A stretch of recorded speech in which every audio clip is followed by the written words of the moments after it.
Donc l'appel que je vais lancer, c'est un appel de prudence. Nous allons vers la période de chaleur parce qu'à partir du mois de mars, avril-mai, nous constatons une forte présence des jeunes au niveau des fleuves. Donc ils y vont pour profiter des climats favorables. Donc il faut qu'ils soient prudents et s'ils doivent y aller aussi, qu'ils aillent en groupe. Donc ça, ils auront la chance d'être sauvés en cas de problème.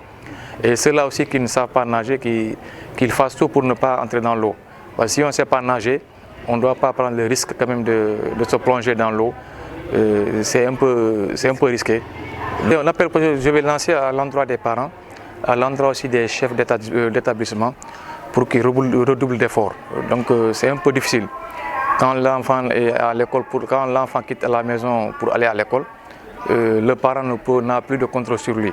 Donc dès l'instant qu'il arrive à l'école, c'est l'établissement qui doit veiller sur l'enfant pour qu'il soit présent, même s'il n'a pas cours, mais il doit quand même rester dans la cour de l'école pour qu'il y reste.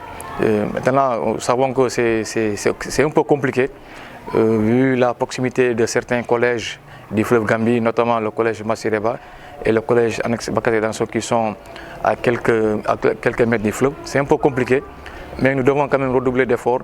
Et les professeurs aussi doivent profiter de leur présence dans les classes pour lancer un message, sensibiliser davantage les enfants sur les dangers liés à la fréquentation du club.